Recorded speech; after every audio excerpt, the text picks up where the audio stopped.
Kur'an-ı Kerim tilaveti, sempozyum düzenleme kurulu adına Muş Alparslan Üniversitesi İslami İlimler Fakültesi Dekanı Profesör Doktor Sayın Abdülcelil Bilgin'in konuşması.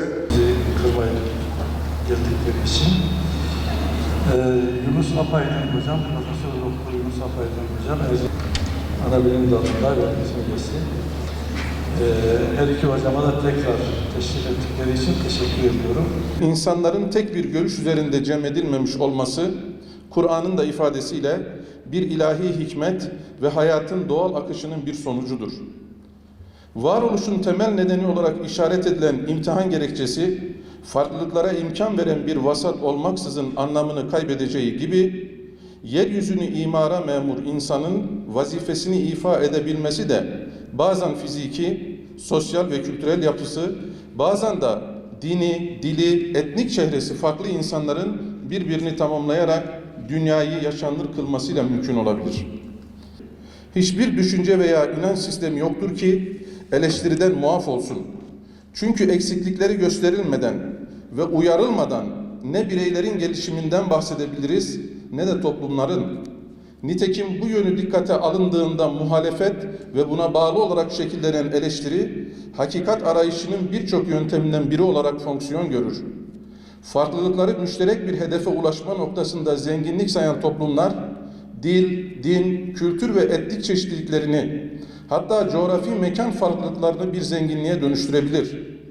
O halde Rabbimizin doğal ve ilahi bir lütuf olarak tanımladığı bu hakikati tersine çevirecek her tasarruf, ilahi iradeye zımni bir karşı çıkış demektir. Esasen farklılıkların zenginliğe dönüştürülmesi gerektiğine dair kainat ayetlerinde bize örnek olabilecek sayısız veri bulunmaktadır. İhtilaf, biri çatışma, diğeri farklılık anlamına gelen iki öz manayı içerir.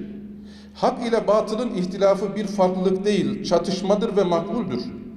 Müslümanların birbirini tekfir eder tarzı ayrılığa düşmesi de farklılık değil, çatışmadır ve merduttur. Ancak Müslümanla Hristiyanın, Türk ile Kürt'ün kendilerine özgü dini, kültürel, sosyolojik farklılıklarını muhafaza ederek aynı topraklarda yaşamaya devam etmesi bir çatışma değil, farklılıktır. Hanefi ile Şafii'nin, Eş'ari ile Maturidi'nin aynı dini metinlerden besleniyor olmalarına rağmen farklı seslerin tercümanı olmaları bir çatışma değil, farklılıktır. İhtilaflarımız ve eleştirilerimiz hayra vesile olduğu müddetçe övülüp teşvik edilmiştir. Müslümanlara her önemli işlerinde istişare etmelerinin emredilmiş olması, ihtilafın bu rahmete dönüşme potansiyeliyle ilgilidir.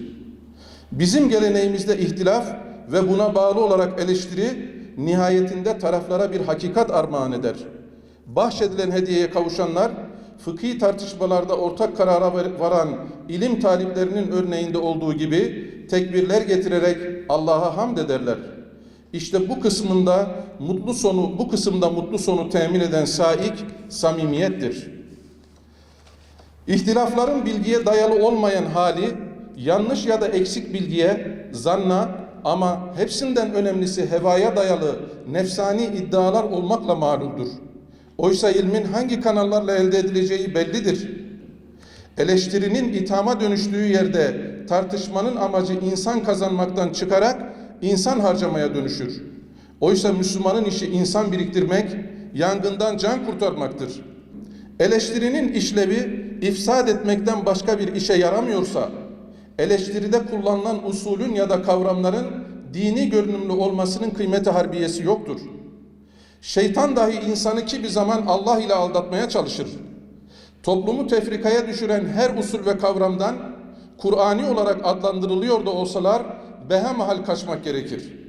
İhtilafın ve eleştirinin doğal bir olgu olarak kabul edilmesi normal olsa da tahammül ahlakının sınırsız bir tolerans durumu, sağ yanağına vuranı sol yanağını da çevirme aziyeti olduğu asla düşünülmemelidir.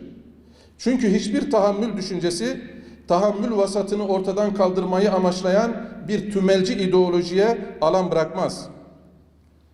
Bu sebeple tedhiş ve terör bir eleştiri yöntemi değildir. Kalplere korku salma bir eleştiri yöntemi değildir. Tekfir ve tehdit bir eleştiri yöntemi değildir. Tahkir ve tezyif bir eleştiri yöntemi değildir. İstihfaf ve istihkar bir eleştiri yöntemi değildir. Burada reel olanla ideal olan arasındaki muvazeneyi ciddiyetle korumak hayati derecede önemlidir.